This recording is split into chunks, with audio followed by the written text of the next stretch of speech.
My name is Devon Palmer. I'm from Columbus, Ohio. Been turning since around 2004 and teaching since about 2006. I'm a what you could call a recovering bowl turner. I now do mostly spindles and hollow vessels and other things. Still like to make the occasional bowl. I teach about 10 classes a month between woodcraft and my own studio at a place called the Columbus Idea Foundry. It's a maker space, largest one in the world, about 120,000 square feet. We're pretty big. So everything from 3D printing to welding to blacksmithing to casting and resin casting, which is a new thing we're getting into. So today we're going to be making a peppermill, but it's going to have a little bit of a twist on it. It's going to be multi-axis down to base. So what I'll do is I'll cover selection of wood, layout, how we figure out where we're going to land each one of these things called an element, and we'll go over turning. Probably the best part of the day is deep hole drilling. That's a thing a lathe does really, really well, and it's a good skill to have in your arsenal. Then we'll put it together, shape the outside, and then we'll talk about how we complete the mechanism and what I use for finish. Speaking of finish, this one happens to have boiled linseed oil on it. I tend to not use shiny finishes on table items just because, have you ever seen a peppermill that's been passed around after a whole family's eaten fried chicken? It looks like it's been mauled by a piece of bacon.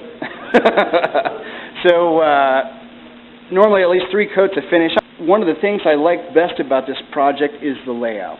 So before we do anything, we start with a 13-inch blank, and with this one, we have to go ahead and cut the top off of it. Normally with a peppermill, you just cut your tenons and then you separate the top off while you've got it spinning on the lathe. But we'll need to get access to the ends to lay this out. So basically, we account for a tenon on the bottom, and then a foot, and then we put in our first element. Well, what I do, where I want the center of rotation, I'm going to, there we go, I'm going to mark the center of that axis. And then at the bottom end, I'm going to start with my first axis. It's only an 1/8 inch off center. Now, we can figure out where we want the center of rotation to be, but figuring out how far to offset, well, that's more art than science. So maybe before you put on a $100 piece of Coca-Cola that you've been saving for a special project for the first time, get a little 2x2 blank, about 6 inches long, and practice this a couple times, and you'll start to get a sense of where to make the cuts, how to land the curves, and how to connect the curves to each element without going out of round or going through what will be a very large hole on the bottom. So, only an 1/8 inch of offset, and you can see over here on the drawing, this is an end here and this is an end here. All we do is we translate that up to the top, use that center line to balance it across the top, and then transition it down to the other side. And I do that for each one of the sides. So this first axis would be right next to the foot. The next one would be about I like 3/4 of an inch. And then another 3/4 of an inch up from that, and then we'll be back on center to blend the two together. Now, you could stack about 5 or 6 of these discs across the thing, but as I heard David Ellsworth once say, it's great to have good ideas, maybe don't use all of them in the same piece. So less is more. We're going to use a crush grind mechanism. This is a little bit different than the traditional ones that have the screw on the top and the metal mechanism on the bottom. Those require very specific lengths. You got to land the ends and lengths within an 1/8 inch, or it's just not going to work right because it's not easy to change length. This is variable. You can have a tall one, you can have a short one. It's very, very forgiving, and it's good for beginners. And quite honestly, I think these work better. And given how much I like to eat, I can speak to that they work well on authority. $14, $18 on Amazon. Like I said, wood, the harder the better. You would not want to use something soft. Not that poplar's pretty anyway, but you wouldn't want to use something soft like poplar, because when we land those elements on that peppermill, those edges are going to have very, very short grains on them, and they're very likely to chip out, and it's hard to get a nice sharp edge. And that adds a bit of detail that I think is important on this. If you have a skew, we'll use that to accent the lines down the bottom of the elements. Spindle gouge, detail gouge, a little 3/8 P&N. I'll have you guys come up and look at this after I'm done. This is the de facto standard for multi-axis turning. They're super, super heavy. They've got a little flute. They make light cuts. Since that sharp edge is wrapped around the tip of this tool, it's a lot safer than a lot of other things, and you can stick in there. And we need the shallowness of the flute to really get down in those corners, as you're going to see here in a little bit. Parting tool, spindle gouge. For driving these things, especially on multi-axis, I really like these stub centers. You would not successfully use a spur drive on this. Those teeth help grab onto harder woods better as well, so they're going to give us a better chance to turn that. And I've got one of those for the drive center and the live center on the end. They've really come down in price. You can find cheap Chinese knockoffs at Woodcraft for $20, or you can buy the Sorby original for about $80. They're really proud of those. As you can see, I like magnets all over the lathe. They're just handy. That's about it. It doesn't take a lot of tooling other than the drill bits that we'll go over here in a little bit. First thing we're going to do after we got it laid out is we're going to rough these guys out. Now, when you lay out the ends, I probably should show this. Make sure automatic center punch, even a cheap one from Harbor Freight, will work for you. Make sure you lay out all the points, because it'll help you mount those a lot easier. When you use these, funny thing, don't try to just stab straight down on them. Hold them on their side with the point over the part that you want to hit, then roll them up to center. You'll hit it every time. It'll be a lot more accurate. All right. Notice how I'm using the tool rest to kind of hold everything on center. Now, for the experienced turners out there, I will apologize. Given the number of introductory classes I teach, I talk about everything in excruciating detail. So, I mean, no offense. Speaking of, everything that I do today is kind of the way that I do it. Doesn't make it the right way. I won't even say it's the best or correct way. But hopefully I can share with you a lot of the knowledge that the Central Ohio woodturners have shared with me over the years. All right, I'll stand out of the way, grab my trusty roughing gouge here. As far as speed, we all know the formula, diameter in inches times RPM should be less than 6,000 and 9,000. But in practicality, I turn it up until the hair on the back of my neck stands up, and then I back it off a little bit. So we're just going to get this guy around, get him out of the way. And then I'm going to cut a tenon on the end. Notice I've got the tool up close to my body, help stabilize it, as opposed to our arms out here willy-nilly in the middle of nowhere.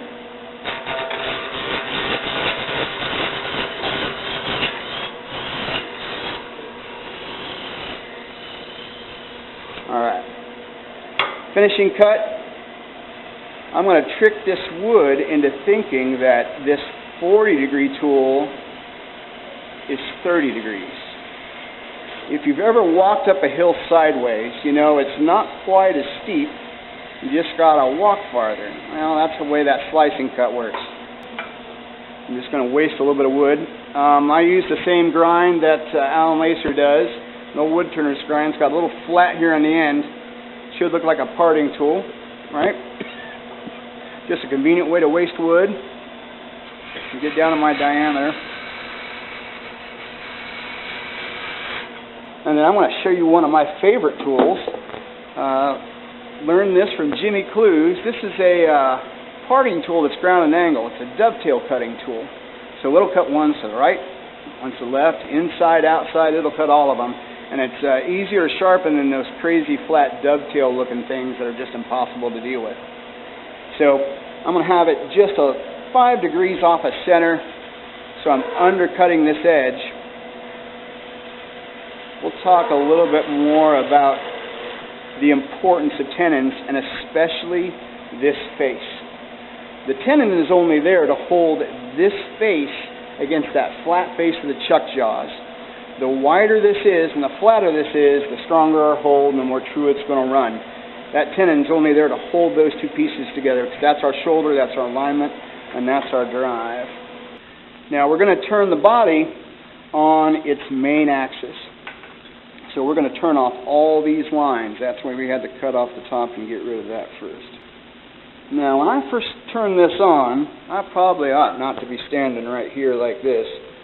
So I just make it a habit of always stepping out of the way, because if it comes off, it's going to come off in a big circle, and if I'm not in that circle, I'm much less likely to be hit.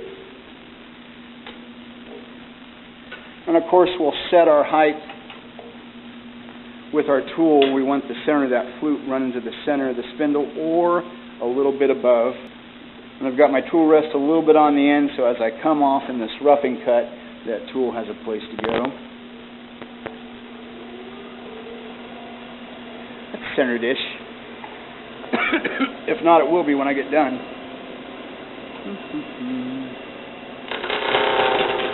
So to tell you a little bit about me, I'm originally a farm boy from northeastern Indiana, just south of Fort Wayne.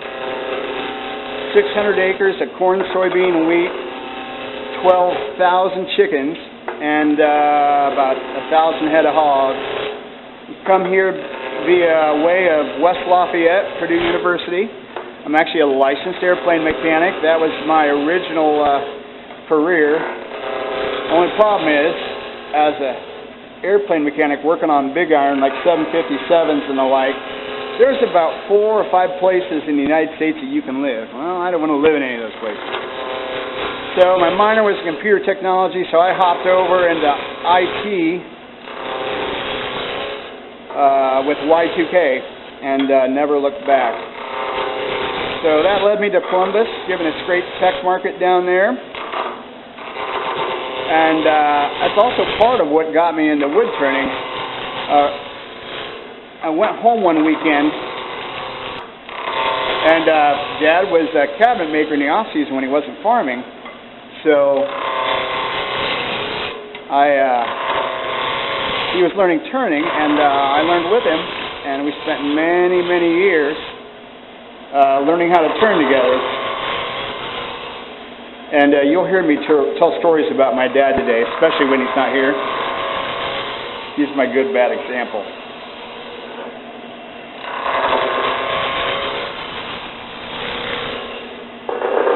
Not quite.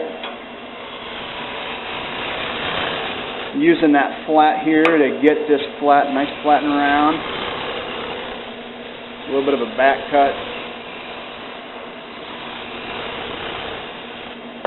There we go. Speaking of stock selection and size, 3-inch square is great. If you can find 3.5, it's even better, because ideally when you land those multi-axis elements, I think they look really good if they stick out beyond the piece. It makes it a little bit more dramatic. Alright, so I'm going to lay out my tenons on each end. Now, if you have a larger lathe and you have a longer drill extension, you really only need a tenon on the top part of the base where it's going to meet the lid, because you can drill all the way through from bottom a lot faster, a lot more efficient. But for smaller lathes, you really only need a 6-7-inch Forstner bit to go all the way through each side. Doesn't matter if they're perfectly on center, because the way that mechanism works and the way that we hold it later If it's not on center, it will be center later. So, and given the fact that it's multi-axis, we have lots of opportunities to hide misalignment on angles and things like that. So, it's going to be my tenon up here, 3/8, a little bit, yank. Of course, we'd never move the tool rest with the lathe running, right? Just going to waste a little bit off each end.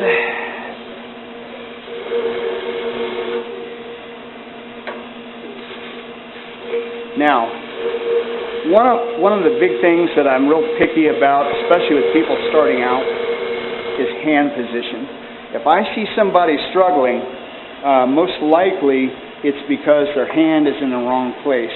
It's either on top or in front of the tool, or it's helping to catch along, or they've got it in the soft part of their hand. So as I make this cut, my thumb's going to be on the left-hand side, and it's going to be forcing this corner up into that pocket so I get a nice clean shoulder.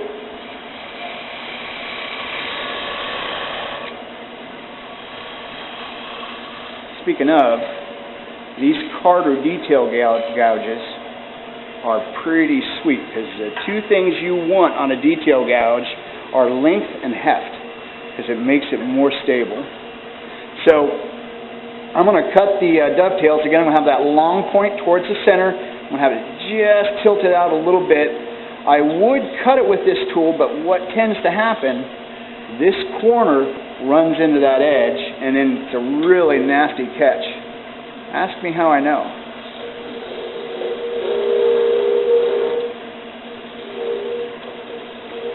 Now, when it comes to cutting tenons, I'm a bigger fan of tools that act more like a scraper. I don't like bevel riveting tools for tenons, because you can get an imperceivably small hop from where that bevel has run along the surface it's just cut. With tools like this, wherever you put them, the wood comes to it and it's very precisely cut. Always make sure these things are really clean. They don't have dust or wood chips in them, especially when you go to drill and cause them to spin. All right, first thing we're going to do, we've got to turn the foot.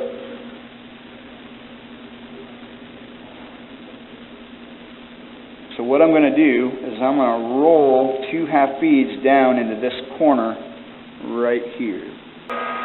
Now again, we go back to hand position and body position. I always like to be behind the tool, pushing it away from me. That way, I'm balanced, I'm on my center of gravity, and that tool can clear away from me, whereas if I were over here rolling it to the left, I'd be in the way of it, right? I've got my thumb on the side. I've got it rolled towards the cut. My thumb's nice and hard, and it's going to be really stable to get that cut started.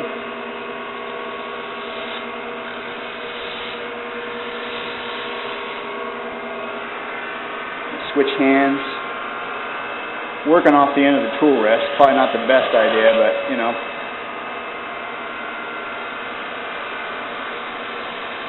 Now notice when I get right down that corner, I lift that gouge up and I go in just with that tip. Like a nice sharp edge. I'm going to make it a little bit wider to the right to give me more of a chance to hit that on that first axis. That should be good enough. Alright, so the last thing I'll do, one of the last things I'll do, I'm going to come in with a long point of the skew right down into that corner, and I'm going to create a shadow line. That's just going to ever so slightly separate those visual elements so you know where this one stops and that one starts. Adds a little bit of detail. And believe it or not, I'm going to go ahead and sand, because this is going to be my only chance to do it without knocking off the corners. Now, I use this stuff called Norton 3X. It is, it literally sands 3 times as fast. It's made out of what's called a seeded gel ceramic. It's actually harder and more brittle than most sandpaper. So as you use it, it breaks down, gives you sharper edges, and it literally sands 3 times as fast. The thing is, you really got to get on it. It does that under pressure, so if you use light hand pressure, it does you no good to buy this sandpaper. The way that I prep my sandpaper is I'll take a full sheet, divide it into quarters, and I'll fold it into thirds. That way it holds itself together. It's not slipping all over the place, and I've got a lot of edges that I can work up next to things, and it protects you from a little bit of heat. I keep them clipped together in grid order, 120 through what would be overkill for this, which is 800. It's more for pens. But that way I can just flip through them like a book, and I've always got them in the right order, because once you use these 2 or 3 times, you can't tell the last 3 apart. So it just helps you work faster. And I'm going to slow way down. I would love to have this probably down around maybe 300-600 RPM. Next time you're sanding, if you like to sand fast, sand, and if you have variable speed, turn that down while you're sanding. And what you will find at a certain speed, that sandpaper starts to dig in and bite.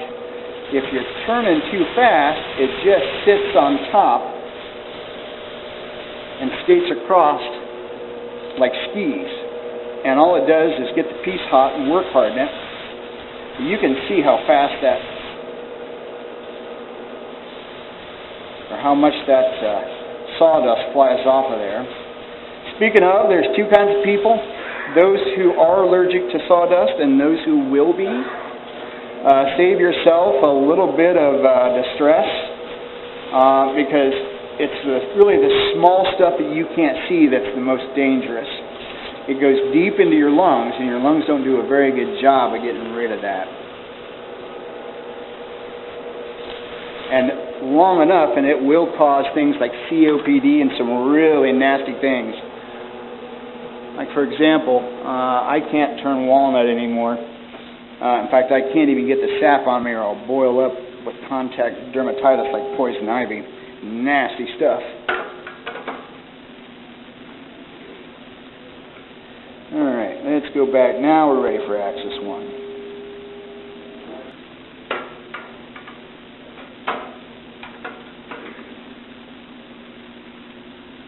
Maybe I didn't get the right glasses. There we go.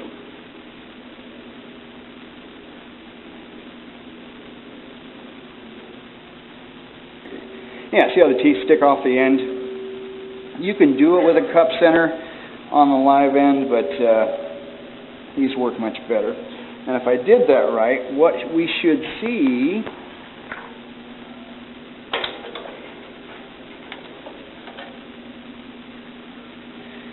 how it's pivoting around that point? That's where I had that line. And that's an easy way to learn where to land the elements. So what I'm going to do is I'm going to figure out the lowest point. So here is the end of that half bead that I started to roll down. So I need to cut at least back to there for the next axis. So let's make some cuts. And again, when I first turn this on, I don't want to be looking at it like this. I'm going to stand out of the way. It's all the way down. And I'll want to turn this as fast as not that fast. Fast as I can, so the dwell time's less, and so that I get a little bit smoother cut. Alright. There's my line, and right there's my axis that I'm going to hit. So again, thumb behind, and when you stand behind the tool, you also have access to that bevel back there, so you can see what's going on. I'll turn this back down there.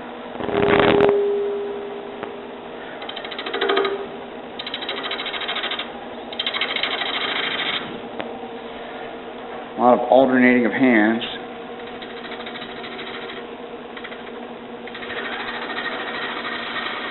Now that body of that peppermill is kind of big, so we don't want to go down much more than 1/4 of an inch, because on top of that 1/4 inch, you've also got the fact that it's offset a little bit. and it might not be even.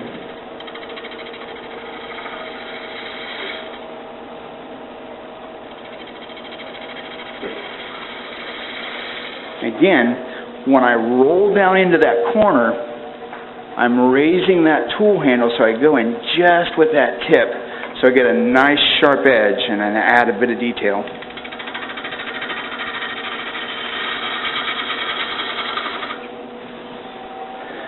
Probably just one more cut. Famous last words, right? Just one more cut.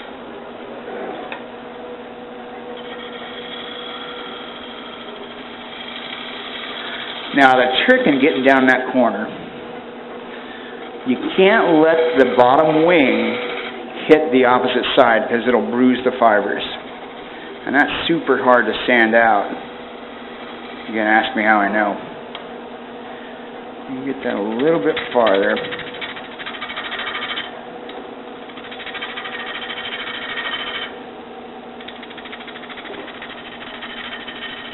I at least want to get this to round right here at the edge. Because the wider I get the top, the better chance I have on landing it. That one didn't land jelly side down. I got lucky. Speaking of landing jelly side down, Ron had mentioned my motorcycle accident last November 2017.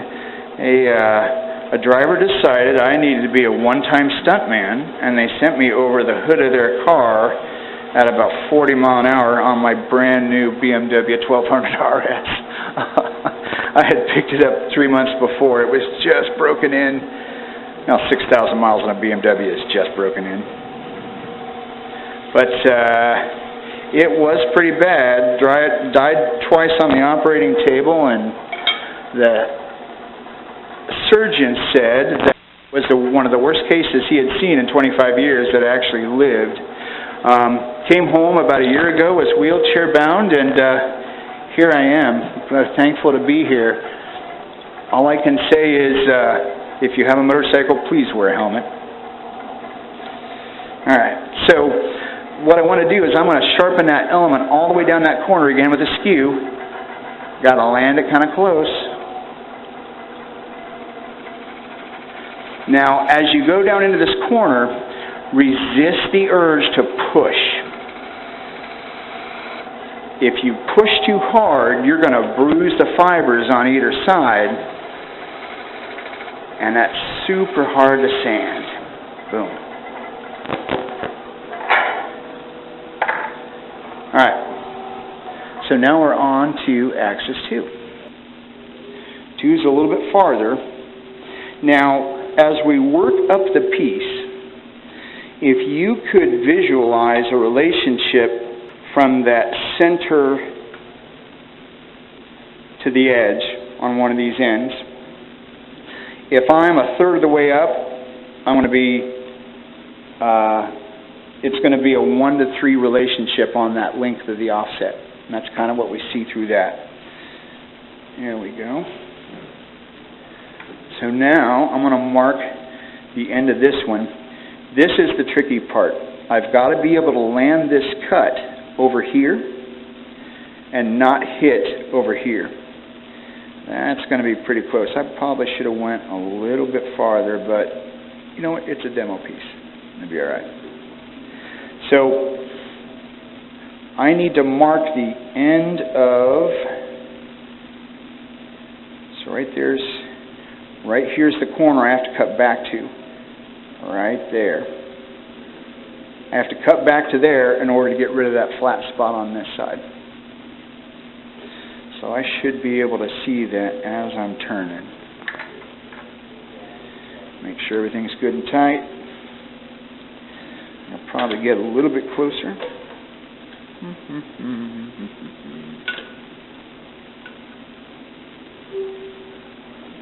All right, let's do this.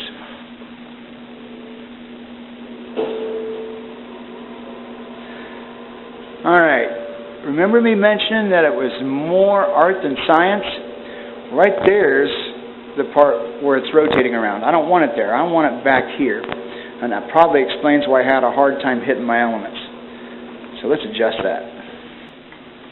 Just adjust it 1/8 inch at a time. Yeah, I'm getting closer. This time I'm going to adjust it on this end.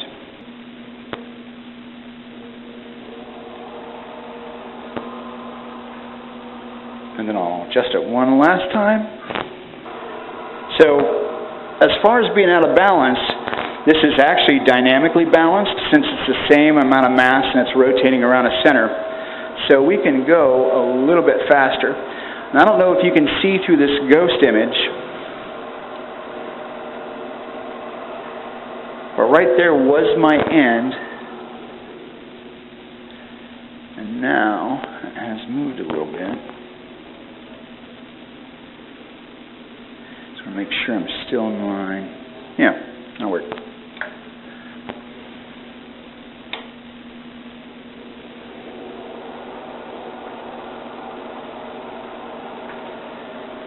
So I want to place my cut right in the center of that.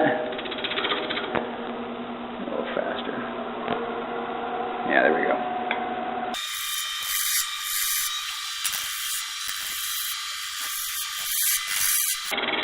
Now, if you'll notice on each one of these elements, the edges are convex. I don't want to make those sharp edges too thin because this is going to get knocked over, it's going to get thrown around the kitchen table, at least with my family it will. And we don't want those to be fragile and get dented.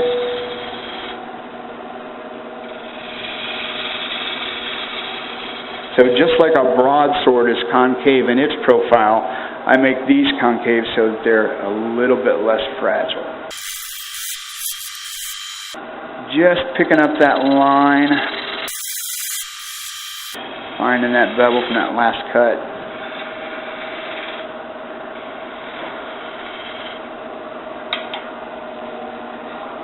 Just double check and make sure that's my last cut.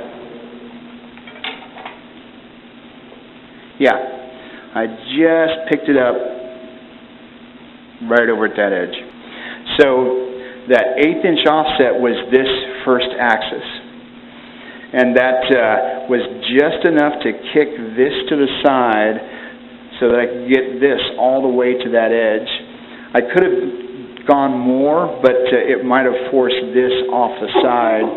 And then you have to go deeper and wider to get it to intersect with both the foot and the next element, and they seem to be a bit too extreme, because the thing we don't want to do, there's not much meat down the bottom there, and we don't want to go through the side into that body. So that 1/8 inch offset is just that little bit on the end, because I want each one of them to land on a different axis. I used to keep them all on the same and just tilt it around like that, and that was just a little bit less interesting. It kind of looked like it was bent. So with this one, I do an element a third of the way around, or a quarter of the way around the piece each time. But the big thing is getting this relationship, striking where you want the bottom of that axis to be, and then using that to set the top angle based off of this. So there's no I don't measure out here and then measure up here. You could do the math and do it that way, sure, but this is just a cheap, easy way to lay them out. By the way, that's why I brought this as well. This is the same process you would use to make a Dutch turn foot. You just turn it on one axis. So plain joint square, right?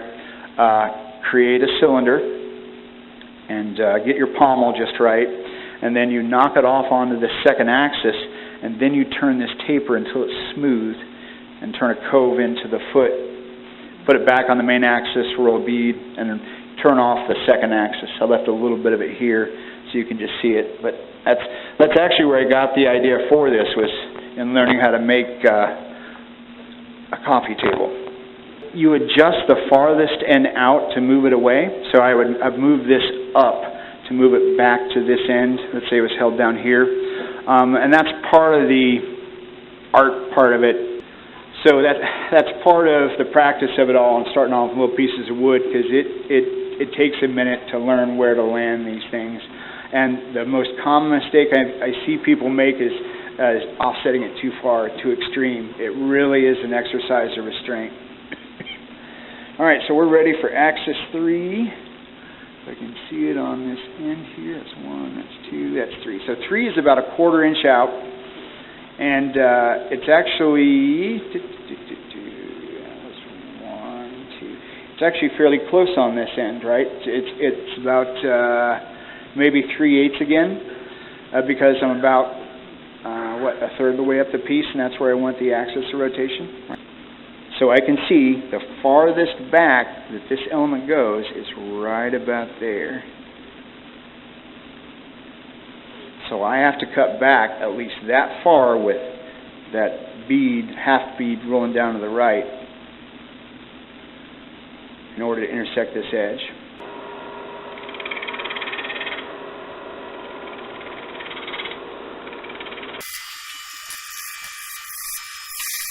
Now as I make these elements, I like to make them a little bit smaller as they go up the piece, so it gives it a little bit of lift. It doesn't look as heavy.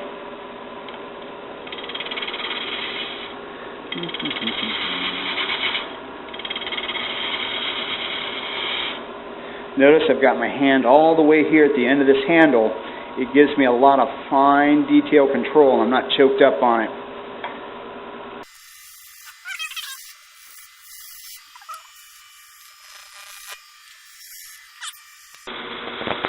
Clean up those wood boogers down in the corner there.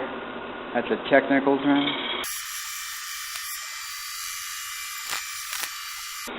Alright. Like I said, normally I'd sand. Just going to go into that tip, make that shadow line. Just clean up a little bit down there. Alright, now we're back on to axis 0. But first, we're going to drill. That way, because later on I use jigs to hold both the top and the body together so that I shape them all at once. That way the top works with the bottom and it looks like one cohesive unit, and you see the wood grain flow throughout the piece. If you shape them independently, they look like they came from different planets.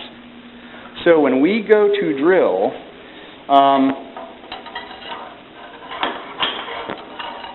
we're going to use a Jacob's chuck in the tailstock, and our hand is never going to leave our wrist, nor is it going to leave that Jacob's chuck.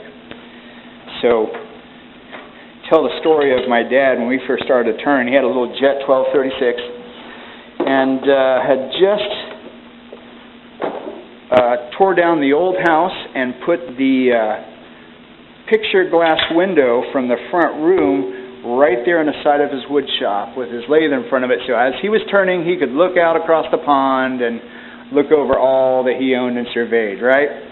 Well, he was drilling one day and did not realize that sometimes when you drill, if the grain isn't straight, or if you drill too fast, or your drill bit or your Forstner bit, like most of our Forstner bits probably are dull, it will wobble and it will work that moist taper loose. So he drilled his hole loose into the tailstock, went to pull it back, and the drill bit did not come back with it, and it just flung around long enough just to send it straight through that glass. Well, he shoved his lathe in the corner for 2 years, didn't touch it after that, and then got involved with a wood turning club such as your own, and started learning how to do things the right way. All right.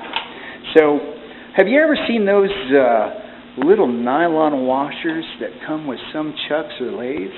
If you ever see one of those, take it out back, set it on fire, and then bury it in the ground, never be seen again, because those things are horrible. They defeat the very design and mechanism of these two faces coming together right here that keeps it solid and steady. Have you ever seen a 20-inch hard maple bull blank vibrate out of a big chuck? I have. Yeah, learned that lesson the hard way. Again, kind of make all the mistakes so my students don't have to. Remember, one time we were coring this stupid big piece of sugar maple on a Parametric 3520 with a Kilton jig, and had just the mother of all catches. And have you ever heard bearings that sound like they have sand in them? I have. All right. Make sure that's in there good and solid. 7/8 Forstner bit. We're going to go in about an inch to the top. We're going to get this taken care of now.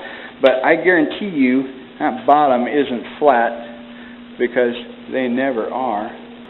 You get my height such that my spindle gouge, my wonderful Thompson spindle gouge, the center of that flute runs right through the center as I'm holding it on its side. Now, this is a tricky cut to pick up, because what's it going to do? That bottom wing's going to hit and it's going to skate to the left. So the way that I combat that is I'll set it horizontal on the tool rest so all the force is coming down into it, and I'm going to get my thumb behind it and I'm going to roll it a little bit upside down. That way it catches on a flat part of this. I'm going to press forward with my thumb. Well, not too far upside down.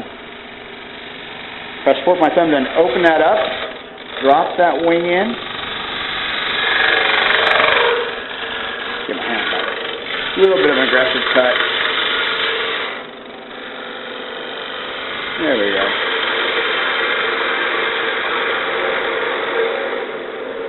And you want that to be dead flat.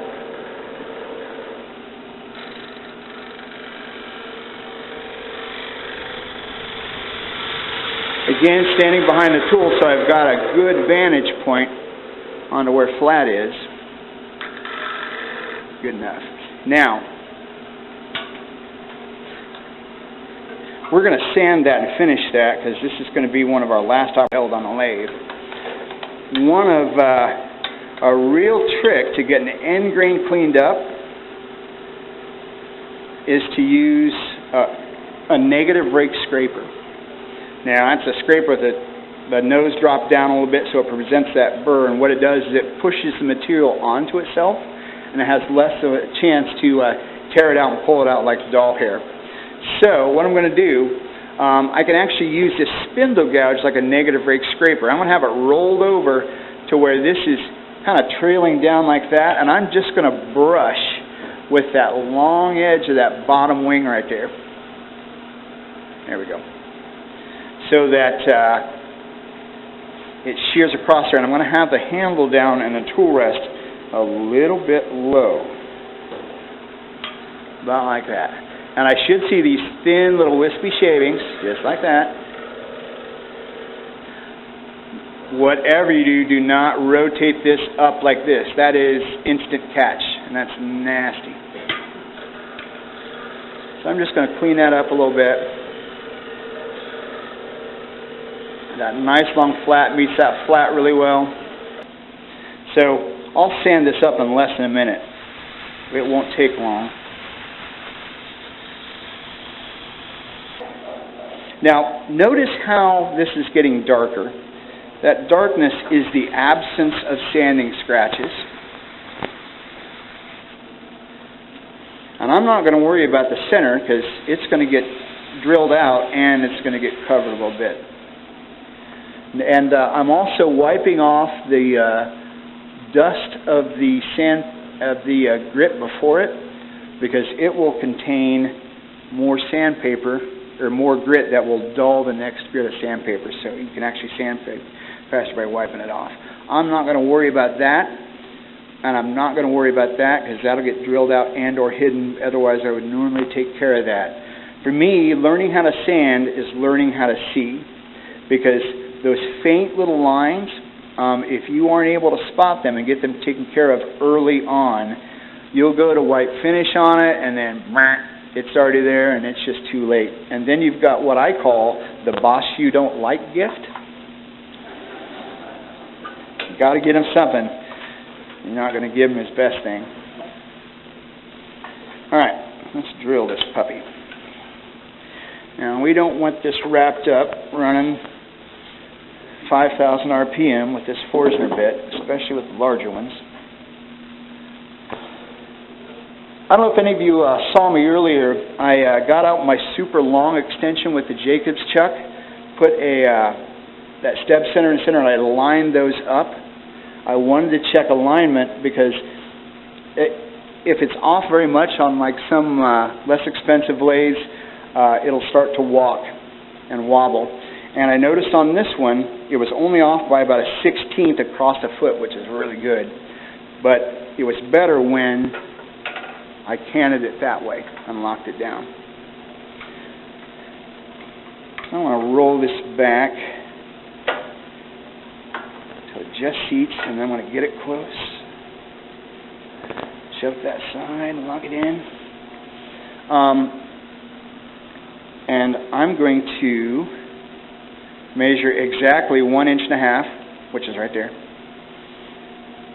I've got calibrated glasses, and I'm just going to drill in that amount. And my hand is not going to leave this drill chuck.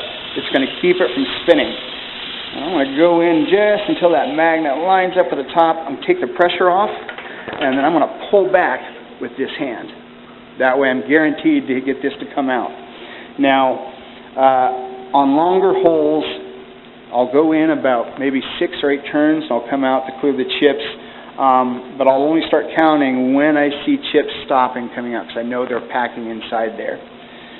So that is done for now. Now we're going to drill the base. Now our first drill bit is going to be 1 3/4 inches. Now there's several different classes of drill bits you can buy. You could go to Harbor Freight, spend a couple bucks, and you'd get about 3 cranks in, and you'd be done. Ask me how I know. And then you could, any of the ones at Woodcraft, or as long as they're high-speed steel and a reputable name, they're all going to do just fine. I happen to like these things called Rotostop Maxi Cuts by Colt. Unfortunately, they're no longer in production, so I won't even talk about those. But fish is the next greatest thing. On the instructions you get to these, since they come over from a long boat in China, they're all metric. So I've got the conversions to use English measure that are close enough. The drill bit actually fits into the receiver with a oblong shaft and an oblong hole, so it locks perfectly parallel.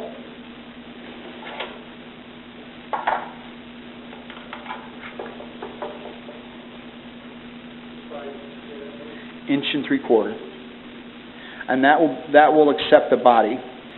So we're going to go for a depth of 1.5 inches, and then we're going to add the tenon, whatever that is. Measure from the inch of that. That tenon's what? 3/8 ish. This is why we want to have a fairly large tenon on the end, because you can see there's not going to be much to grab onto. So if I had to flip this around and drill in from the other side with a long hole, I'd be grabbing on very little wood, and those are easy to crack out. So that runs pretty true too. Given the size of this drill bit, I'm not going to swing this very fast. I really can't grab onto that. In extreme cases, I would have the tailstock up here, and I'd have this resting on the tailstock. So if you have compromised arm strength, that's what you'd want to do. Sometimes I'll even take a little bit of the play out of the quill by tightening that down just a little bit. Now, that end isn't perfectly flat, so I'm going to start very slow so it doesn't kick it to the side. There we go. Now, as you're passing around that drill bit, look at the ends of the cutting edges. They have little grooves on them that are chip breakers that break up those long chips so that they exit more cleanly. Take your time, drill slow. If you start going too fast, it can go off center. The other thing, when you're choosing your blank for these, make sure the grain is as flat, as straight and flat as can be, because if there's any grain till at all, that drill bit will tend to follow the grain. Alright, so that's the long hole. Alright, next hole. 3 inches plus the tenon. 1.5 inches. When these larger bits get dull, you can take a diamond hone and kind of dress this face a little bit and bring them back 2 or 3 times. And after that, they're pretty much done. I'm only one tool away from greatness. 3 1/8 inches is right at the end of that hole. So I should just be able to get there. I'm going to use that as my reference line. So I'm going to slide this in, and I'm going to let it find that existing pinhole in the bottom. Then I'm going to lock it down. Alright, I want that to clog, so I'll never get that out of there. I'm going to roll my quill back. I don't want very much extension, that way I'm a little bit more accurate. Alright.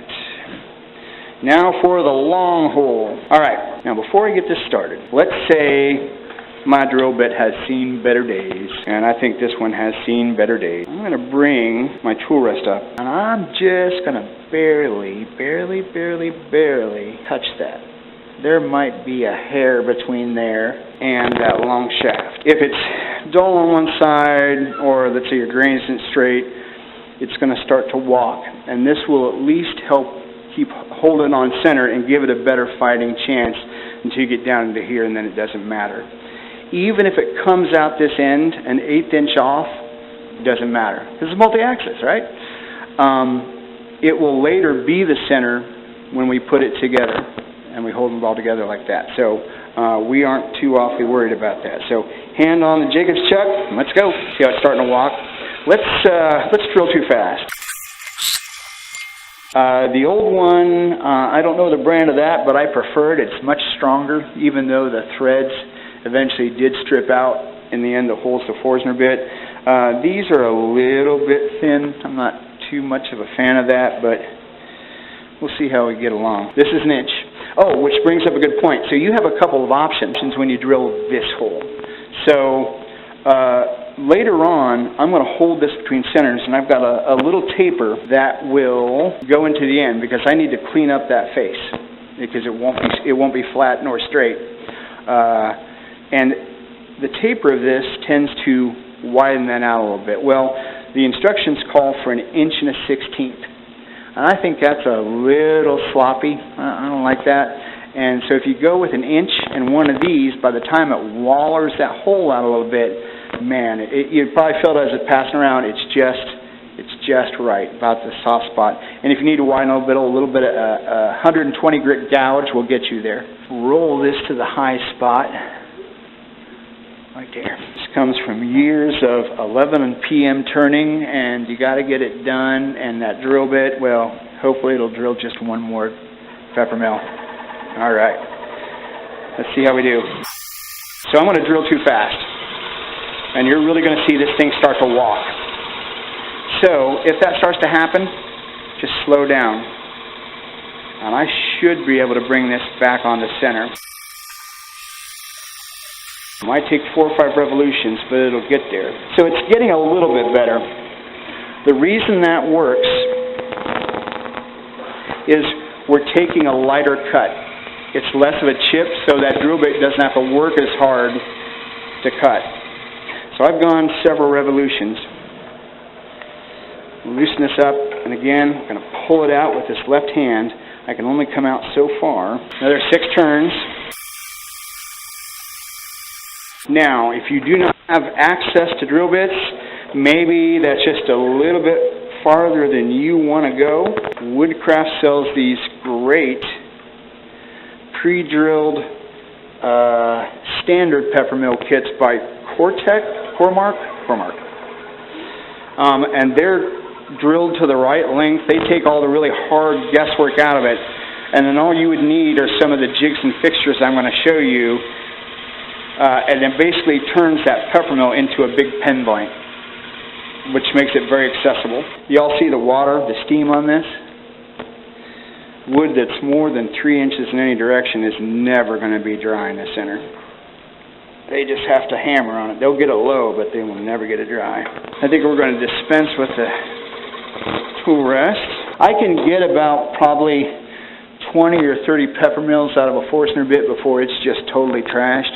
But if you think about that, I've just drilled 20 feet with a Forstner bit, so they do a lot. Oh yeah, look how far off that is. That's pretty horrible. But that's okay, because it's multi-axis, right? If anybody ever gives you any grief about maybe a piece not being perfect, you just have to remind them that it's handcrafted, right? And then jack up the price 20%. So made this little jig. If you have a one-way or a Powermatic one-way knockoff chuck, this diameter is 1 inch for that larger piece right there, and then this is 3/4. So you can drill a hole, and this will fit over that and hold that on there pretty well. This is a piece of Delrin. It's a special type of plastic they use in mold making. If you ever get any of this, get as much as you can and run for the hills. It is expensive, but boy, is it nice. It's naturally slippery, and like a cutting board, I can cut into this a bunch of times, and it's going to last a while. This is ultra-high molecular weight plastic. If you have a plastic supplier in town, call them up. They probably have a cutoff bin, like most wood places, and you can go find chunks of this for just a few bucks. It cuts really nice in long ribbons that wrap around the lathe and slap the living bejesus out of you. Ask me how I know. But it works real nice, again, for the same thing. The reason I want this is I've got to take off this tenon at the bottom. And when I go to cut in, I don't want to break out those fibers into the middle, so it gives me something to press against. And it helps drive it pretty solid. But with this far off, I'm going to true this up some. Normally I wouldn't bother truing this up until I got the top onto it. But this is far enough out, I'm going to go ahead and knock it true. When accidents happen, and you don't get what you want, we call that a design change. The secret to having everything turn out right is never tell anybody what you're making until you're completely done, and that way it's always perfect. I'm going to go ahead and use my roughing gouge. Alright, let's knock this guy true. This is technically a 4th axis. Necessity is the mother of invention, right? I'm embarrassed to admit that some of my best pieces have come from a lack of creativity only driven by a mistake. But with this 4th element, you're going to see this really doesn't look quite as good.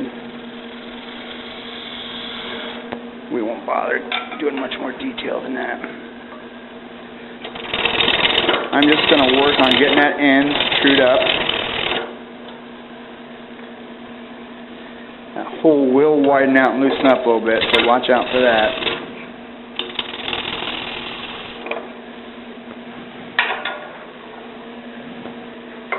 And just that edge there.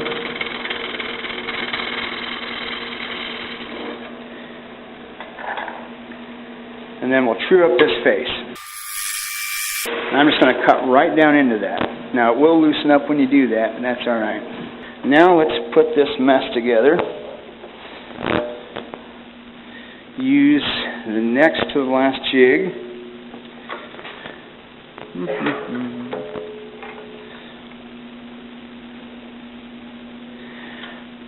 So this is 1 inch, 7/8, doesn't fit, use piece tape. You want one of the sides to at least fit somewhat tightly. We'll slide this into the original hole we used to rough the thing out, and now we're going to shape the body. So again, we want the body and the head together so that as we go to shape these things, it's one cohesive unit and they flow together. Now my tool of choice for this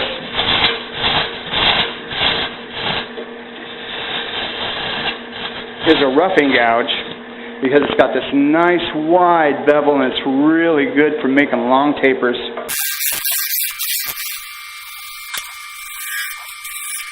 Now I like this diameter of the very top to be just ever so slightly smaller than the foot. That way it looks proportional.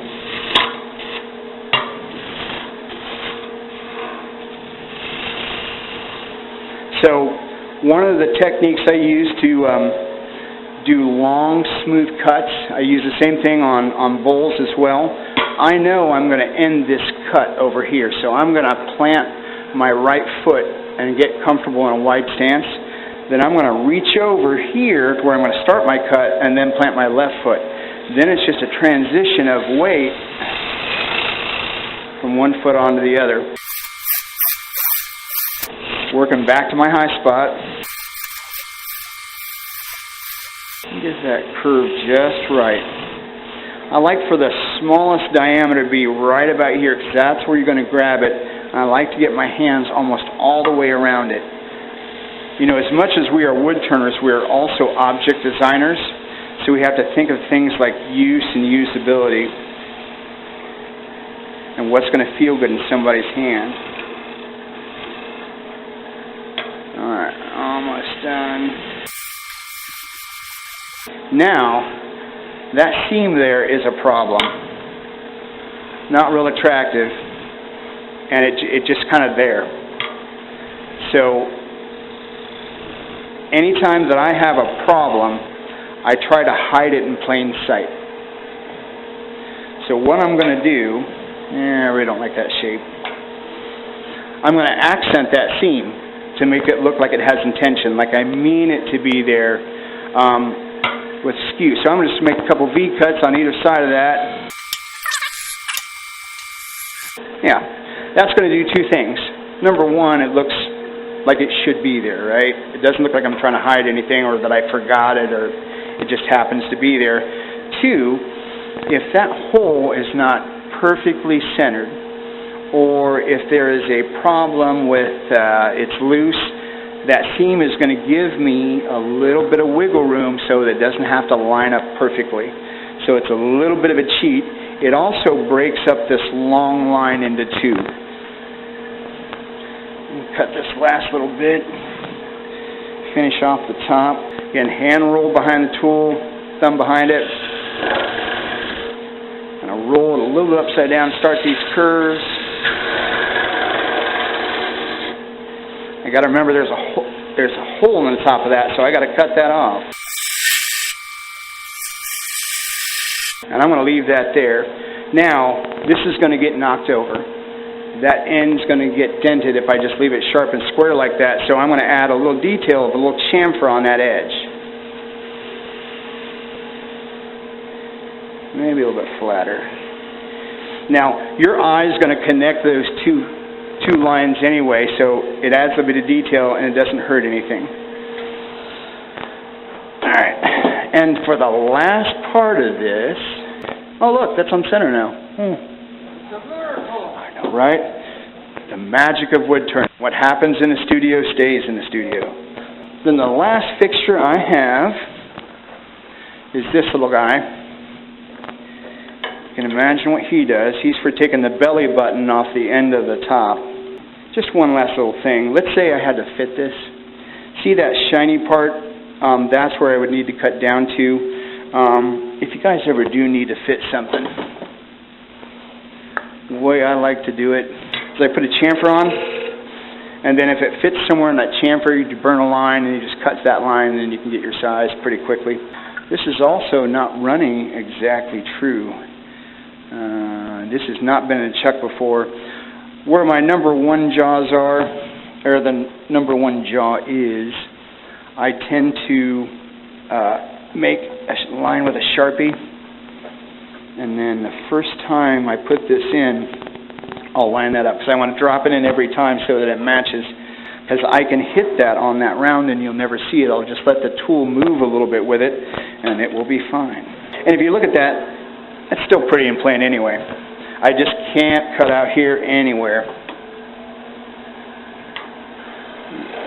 Put that heel, that bevel on, roll it around.